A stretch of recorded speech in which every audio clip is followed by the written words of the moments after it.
মদিনায় তৈবার মধ্যে 29 রমজান একটা দিন আসছে, অর্থাৎ ঈদ উল ফিতরের আগের সময় দুইজন ফুটফুটে ছোট মাসুম বাচ্চা মদিনায় তৈবার রাস্তা দিয়ে হাঁটতেছে। বন্ধু বান্ধব নতুন কাপড় কুলে কুলে দেখাচ্ছেন, তারাও দেখছেন, কিন্তু অন্তরের মধ্যে একটা চাপা কষ্ট, কারণ এখনো নতুন কাপড় আনে নাই, এখনো নতুন কাপড় পাই নাই। পাবে কোত্থেকে? যেই ঘরের বাসিন্দা ওই ঘরে তো খাবারের জন্য কিছুই নাই, চুলার মধ্যে আগুনও জ্বলে নাই অনেক দিন। সবার ঘরে আনন্দ আছে, আর তাদের ঘরের মধ্যে সবর আছে আর দুয়া আছে। ওই দুই বাচ্চা রাস্তা ধরে হাঁটছে, ঘরের দিকে যাচ্ছে। ঘরের দরজা খুলে দেখে মা নামাজের মধ্যে বসে আছে। দুই সন্তান মায়ের দুই রানের মধ্যে মাথা রেখেছে। মাও তাদের কেমন মা, বসেছে যাই নামাজে। কে যাই নামাজে বসেছেন জানেন? যিনি হচ্ছেন সৈয়দা, যিনি হচ্ছেন তৈয়বা, যিনি হচ্ছেন তাহেরা, যিনি হচ্ছেন জাহেরা, ফাতেমাতুজ জোহরা। এমন একজন সৈয়দা মাসাল্লায় বসেছেন, যে সৈয়দাকে আল্লাহ এত বেশি তাহারাত দান করেছেন, তৈয়বা বানিয়েছেন। পৃথিবীর বুকে যত মহিলা আছে তারা এক মাসে 30 দিনে নামাজ পড়তে পারে না, কিছুদিন নাপাকি অবস্থায় থাকে। আর এই সৈয়দাকে এমন তৈয়বা আমার আল্লাহ বানিয়েছেন, তাহারা বানিয়েছেন। উনি 30 দিন আল্লাহর ইবাদত করেছেন। নাপাকি ওনাকে স্পর্শ করতে পারেনি।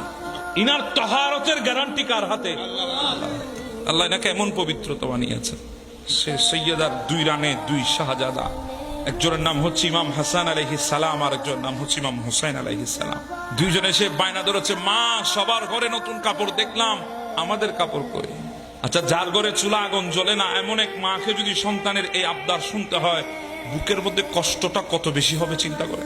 সৈয়দা বলছে, বাবা তোমাদের কাপড় লাগবে? বলে হ্যাঁ মা লাগবে, সামনে ঈদ আসতেছে, আজ 29 তারিখ, রাতে যদি চাঁদরে কালকে ঈদ, মা আমাদেরকে কাপড় দিবা না? বলে হ্যাঁ দেব, ইনশাআল্লাহ আল্লাহ তোমাদের জন্য কাপড় পাঠাবেন। কে দেবেন? আল্লাহ দেবেন, আল্লাহ তোমাদের জন্য কাপড় দেবেন। এই কথা শুনে সন্তানদের হৃদয়ের মধ্যে আশার আলো জেগেছে, ঈদের আনন্দ তাদের অন্তরে জেগে উঠেছে। মা বলেছে কাপড় দেবে, এমন মা যেই মা জিন্দেগিতে কোনোদিন মিথ্যা বলে নাই। মা বলেছে আল্লাহ দেবে, আল্লাহ দেবে। ছেলেরা বাহিরে গেছে খেলার জন্য, হৃদয়ের মধ্যে উৎফুল্লতা আছে, আনন্দ আছে। কাপড় আসবে আমাদেরও, আমরাও নতুন কাপড় পরবো। খেলছে চারিদিকে, আর সৈয়দা জায়নামাজে হাত তুলে দিয়েছে, আল্লাহ আমি আমার ভরসায় বলি নাই, তোমার ভরসায় বলেছি। আল্লাহ জানি আমার কাছে কিছুই নাই, কিন্তু তোমার কাছে সব আছে। আল্লাহ আমি জানি আমার কাছে কোনো কিছুই নাই, তোমার কাছে আছে, তোমার ভরসায় বলেছি। হ্যাঁ, আল্লাহর দয়া কাকে বলেন জানে? আপনার ব্যাংকের মধ্যে লক্ষ লক্ষ টাকা আছে, কোটি কোটি টাকা আছে, ওটার নাম আল্লাহর দয়া নয়।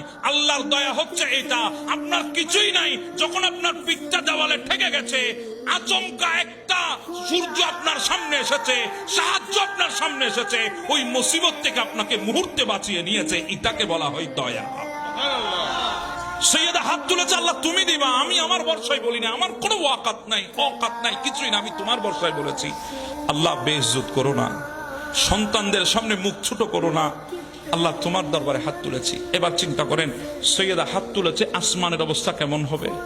সৈয়দা হাত তুলেছে, আসমানের অবস্থা কেমন হবে একবার চিন্তা করেন। কারণ ইনি সেই সৈয়দা তৈয়বা তাহেরা, যার বিবাহের জন্য আমার আল্লাহ জান্নাত থেকে কাপড় পাঠিয়েছেন।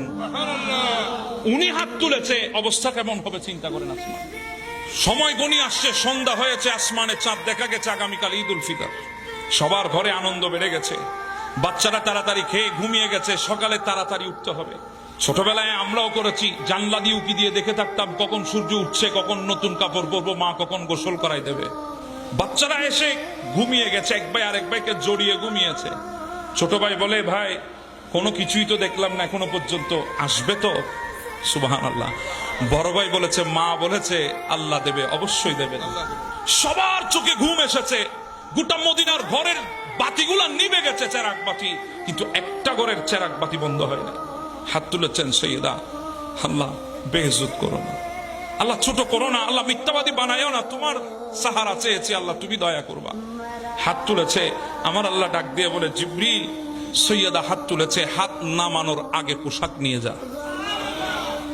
আল্লাহ চাইলে বলতে পারতেন মদিনার মার্কেট থেকে পোশাক নে, আল্লাহ বলে না, মদিনার মার্কেট না, এটা খাতুনে জান্নাত হাত তুলেছে, যাদের জন্য পোশাক চেয়েছে তারা সৈয়দা সবাবে হালের জান্নাত, জান্নাতের যুবকদের সর্দার। পোশাক যদি যেতে হয় মদিনার মার্কেট থেকে যাবে না, জান্নাতের মার্কেট থেকেই যাবে। পোশাক এসে গেছে, দরজায় আঘাত। সৈয়দা দরজা খুললেন, বলে মা আমি পোশাক নিয়ে এসেছি। সৈয়দা বলছেন আপনি কে? আমি তো কাউকে পোশাক বানাতে দিই নাই। বলে আপনি কাউকে বানাতে দেন নাই, কিন্তু যাকে বলেছেন তিনি পাঠিয়েছেন। আমি পোশাক নিয়ে এসেছি। সৈয়দা পোশাক হাতে নিয়ে আল্লাহর দরবারে শুকরের হাত তুলেছেন। আমার নবী পাক এইদিকে দৌড়ে এসেছেন, ঘরের দরজা খোলা হলো। আমার নবী বলছেন ফাতেমা হাতে কি? বলে ইয়া রাসূলুল্লাহ পোশাক এসেছে, আল্লাহ পাঠিয়েছে। বলে আমি জানি তো, চাচ্ছ তাও জানি, আল্লাহ পাঠিয়েছেন তাও জানি, কিন্তু তুমি একটা জিনিস জানো না, কে তোমাকে পোশাক দিয়ে গেছে তুমি জানো?